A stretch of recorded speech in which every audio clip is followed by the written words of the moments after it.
비급여 진료 비용 등의 고지. 비급여. 이 비급여라고 하는 것은 요양급여와 그 외의 것 얘기하는 거죠.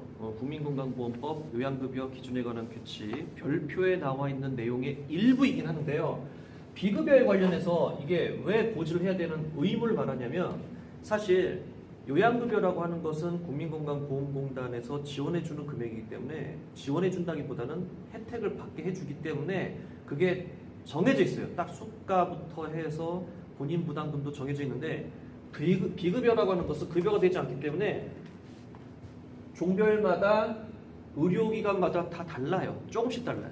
우리가 이제 일반적으로 알고 있는 성형 수술 같은 경우는 생명에 직결적으로 지장이 있는 것이 아닌 것이 대부분이기 때문에 뭐 다르게 알고 있잖아요. 뭐 쌍꺼풀 뭐 여기서 75만 원 주는데 저기는 뭐 200만 원 주고 막 이런 거 있잖아요.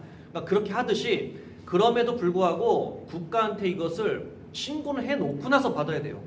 그러니까 어려운 말로 굴신제라고 있어요. 굴신제가 뭐냐면 옛날 뭐 조선시대 때 어떤 한 마을에 그때 의사라고 하지 않고 의원이라고 했었나 봐요. 의원님께 딱 찾아가면 감기 환자 뭐 단량이면 되는데 주위에 아무 의원 없어요. 독점이었고 50량 아니면 치료 안 해줘 막 이렇게 한다고요. 그럼 집 한 채 팔고 그 감기 낫겠다고 약 지어 먹고 옛날에 그랬었다는 얘기가 있었는데 그렇게 되게 되면 일반 경제가 아니기 때문에 이것은 무조건 국가에서 개입을 해야 되고 국민을 보호해야 된다는 이유 때문에 이것을 국가가 관할을 해서 보호를 한다는 얘기예요. 그런데도 불구하고 비급여가 지금 존재를 하잖아요. 뭐 새롭게 나오는 신의료 기술에 대해서 안정성을 타당하게 검증해 봐야 된다든지 아니면은 지금 이게 재정이 악화가 되기 때문에 아직은 이것을 뭐 이런저런 이유만으로 비급여 등이 아직도 많이 남아 있습니다. 그 중에 하나가 무엇이냐면은 뭐 서류라든지 아니면은 아직은 뭐 통과되지 않은 내용이라든지 그런 것을 환자가 전액 다 부담을 해야 되는데 그래도 환자는 알 권리가 있기 때문에 어떤 것이 얼마며 그쵸? 이게 왜 내야 되는지를 알아야 된다는 얘기예요. 환자 권리장전에도 있고 알 권리. 그래서 비급여 진료 비용 등의 고지 말이 좀 어렵네요. 그래서 봤더니 비급여 진료 내용에 대해서는 보면은 이것을 그러면 어떻게 알아요? 인터넷에도 공개는 돼 있어요. 클릭을 다 해보면 공개되어 있고 그 다음에 그 가격을 책자라든지 책자에다 적어서 창구에 비치를 해놔야 돼요. 아니면은 어떤 의원에 가봤더니 아예 그냥 이렇게 딱 이렇게 써놨더라고요. 뭐 처방전은 얼마? 처방전이란다.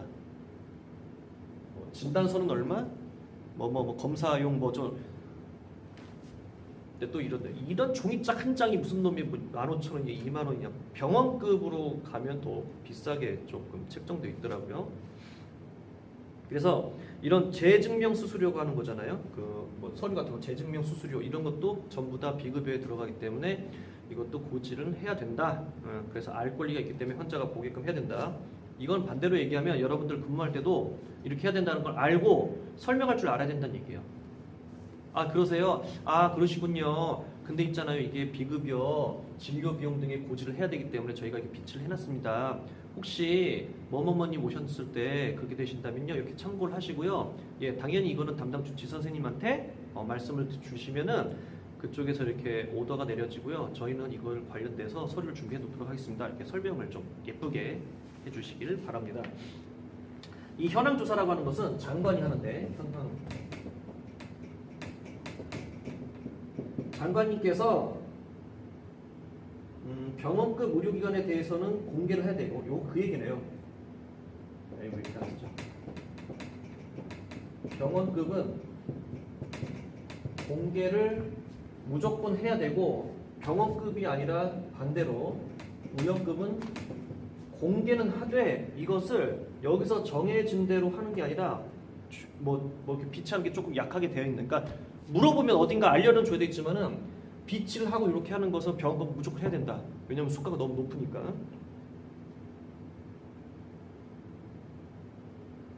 네네 넘어가도록 할게요. 그 다음에 환자의 진료의사 선택 등 이것도 참 중요한 부분인데 진료의사 선택 여러분 보세요. 환자 또는 환자 보호자는 의료기관 측에게 의료인 또는 의료기관 측에게 정보 제공 요청할 권리가 있다. 환자 또는 환자 보호자로부터 정보 공개 요청을 받은 의료기관 또는 의료인 측은 답변할 의무가 있다. 그 뒤 환자 또는 환자 보호자 측은 담당 진료 선생님을 지정한 분을 변경할 권리가 있다. 그 뒤 병원 또는 병원 측, 그러니까 의료인 측은 의료기관 또는 의료기관 개설자, 의료인 측은 이거에 대해서 진료 의사 선택비를 받을 수 없다. 다만 일정한 요건을 갖추면 받을 수 있다. 근데 마지막에 말한 건 삭제됐어요. 다시 설명을 드릴게요. 환자 측은 병원이라고 쓸게요. 병원 측으로부터 정보 요청을 하면 병원 측은 환자에게 정보 제공할 의무가 있다. 그 뒤 정보 요청을 한 뒤 변경 요청을 할 권리가 있다. 근데 사실 여기 이제 여러분들 뭐 그걸 유심히 볼 일은 없겠지만 연혁이라고 하는 것을 클릭을 하시고 이제 법제처 보는 학생도 있을 거예요. 홈페이지 법제처 들어가서 클릭하고 난 다음에 법조항에서 그 부분을 클릭하고 그 연혁을 보게 되면은 그 전에 뭐가 삭제되어 있냐면 해지라는 말이 있어요. 별 이게 의미가 없어서 지운 것 같은데 변경 또는 해지 요청을 할 수 있다. 근데 해지가 삭제됐어요. 아무 의미가 없어서 해지가 된 거예요. 해지하면 뭐 어쩔 건데 어차피 가야 된대. 만약에 병원 갔다가 자기가 뭐 이렇게 좀 뭐 볼 일이 없다 더 이상 그러면 이제 뭐 안 간다고 하면 그만이기 때문에 이게 별 의미가 없어서 지웠습니다. 그래서 중요한 건 아니고 그래서 환자는 병원 측으로부터 정보 요청을 하고 그렇게 되면 병원 측은 정보 제공을 한다. 그 다음에 환자 측은 마음이 바뀌어서 변경. A 선생님이 아니라 B 선생님한테 보고 싶은데 괜찮나요? 그럼 해줘야 되죠. 그러면은 해드려야 된다. 그 뒤 원하면 된다 이 얘기예요. 그 이유만으로 이거에 대해서 선택 진료료를 받을 수는 없어요. 받을 수는 없어요. 이게 병원급은 예전에 받을 수 있었거든요. 일정의 요건을 갖추면. 그래서 그 조건문이 또 있었는데 없어졌기 때문에 선택 이거죠. 저희 어머니 그동안 평생 동안 고생을 하셨는데 혈압이 너무 높아갖고 저희가 비행기 타고 기차 타고 지하철 타고 여기까지 왔어요. 도와주세요. 저희 선생님은 말씀이세요. 저희가 뭐 이것저것 다 보시는데요. 특히 혈압에 대해서 잘 보십니다. 많이 고생이 많으셨네요. A 선생님은 혈압 전문의, B 선생님은 간 전문의, C 선생님은 뭐 심장 전문의 뭐 이렇게 하시는데 특히 A 선생님 중에서는 뭐 이렇게 설명을 드려야 된다는 거죠. 그러세요? 그러면 A 선생님 중에서 혹시 요거 저희가 뭐 케이스는 어느 건이 되고요. 이 선생님께 대해서 뭐 이렇게 설명을 해줄 의무가 있다는 얘기죠. 그러니까 이제 관련 직원들은 설명할 수 있을 정도로 정보를 파악하고 있어야겠죠. 필요하다면 소리를 보여주면서까지 할 필요도 있는데 그렇게까지 질문하는 분은 없기 때문에 자 그래서 이제 진료사 선택에 대해서 이번에 이제 정부가 바뀌면서 이걸 없앴어요. 환자 편을 좀 더 들어주다 보니까 이거에 대한 이게 선택 진료료가 이것도 비급여거든요. 엄청나게 많은 또 그 받을 수 있는 수가를 못 받아서 아주 그냥 많이 휘청거린다고 하는 말도 들립니다. 그래서 환자의 진료사 선택 등 여러분들이 조금 알고 계셨으면 좋겠습니다. 자, 그다음에 이제 병원 감염 볼까요?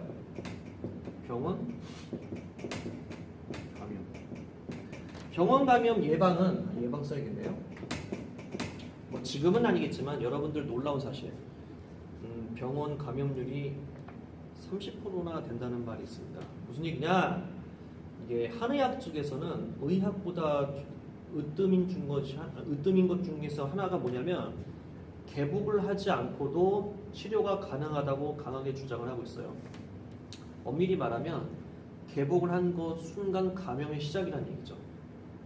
그러니까 뭐 무균실 만들어 놓고 수술실 깨끗하게 하겠죠. 하지만 사람이 하는지라 먼지 한 톨 안 들어가겠습니까? 아무리 깨끗하게 한다고 해도. 그래서 이제 그런 것을 그래도 감염을 조금이라도 막기 위해서 병원 감염 예방에 대한 위원회를 설치하고 관리를 해야 돼요. 그 내용이 뭐냐? 보건복지부령으로 정하는 일정 규모 이상의 병원급 의료기관의 짱은 여기서 말하는 일정 규모 이상의 병원급 의료기관이라고 하는 것은 뭐냐면 종합병원과 150병상 이상인 병원을 얘기하는 거예요. 뭐 치과병원, 한방병원, 요양병원 마찬가지입니다. 그러면은 그 전에는 법이 조금 약했어요. 예를 들어서 여러분들 시행규칙에 보면 시행규칙 43조 제1항 제1호에 보시면은 종합병원 및 200개 이상의 병상 2017년 3월 31일까지요. 2017년 4월 1일부터는 종합병원 및 200개 이상의 병원을 그렇죠? 아니요. 그 앞에 거 다시 할게요.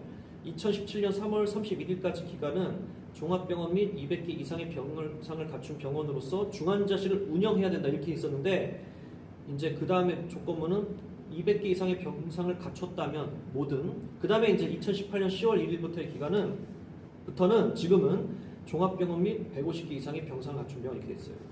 어때요? 이게 병원 감염 예방에 관련된 감염관리실의 설치가 확대되고 있어요? 줄어들고 있어요?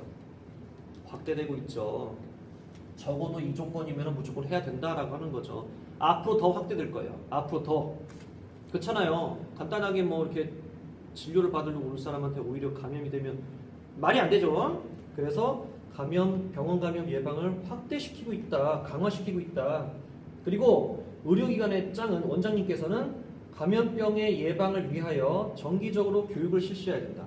모든 직원들한테, 모든 관계자들한테 해야 된다. 의료기관의 장은 감염병이 유행하는 경우에 환자 보호자, 의료인, 의료기관 종사자, 그 다음에 경비원 등 해당 모든 관계자들한테 감염병 확산 방지를 위하여 필요한 정보를 제공해야 된다. 정보는 뭐냐면은 어떻게 하는 경우에는 어떻게 처치를 하고 지금 많이 하고 있죠. 어딜 가든 뭐 손 이렇게 씻고 그다음에 기록 적고 그다음에 통 가실 때 뭐 해야 되고 그다음에 뭐 하지 말으셔야 되며 말도 하지 말아라 뭐 이렇게까지 매뉴얼이 있어요.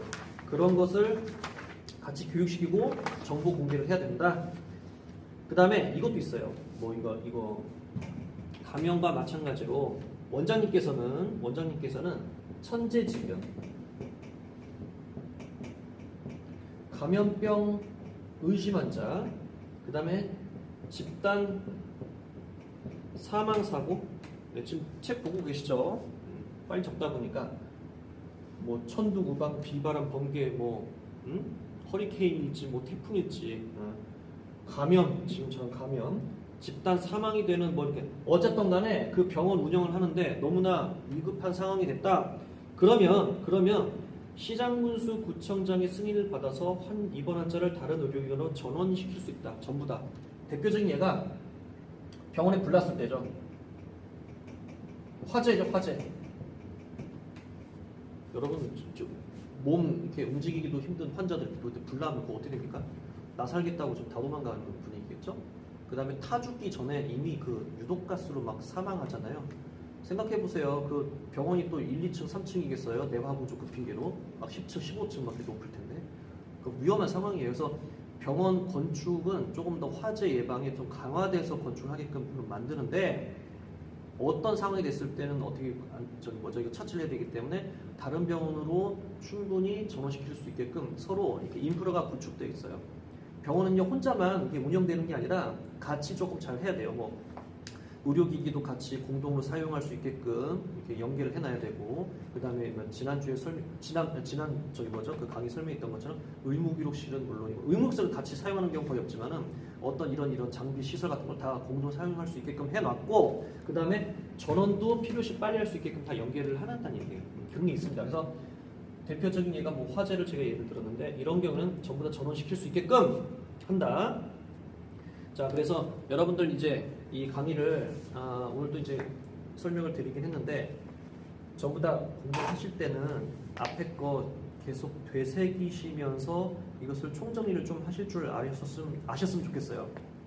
일단 다시 한번 정리를 해드릴게요. 제 강의를 볼 때는 제 강의를 보고 나서 공부를 하셔도 되지만 진정으로 여러분들이 잘 되고 싶으시다면은 미리 읽어보시고 연습 문제 틀려도 좋으니까 미리 한번 풀어보시고 그 다음에 제 강의를 들으시면요 훨씬 더 도움이 돼요. 제가 늘 그랬듯이 여행하기 전에는 여행 준비를 스스로 하는 사람이 자기 것이다. 아예 다 아는 얘기를 또 하는 것 같네요. 자, 그래서 이렇게 강의를 마무리 짓고 다음 시간에 또 시작하도록 하겠습니다.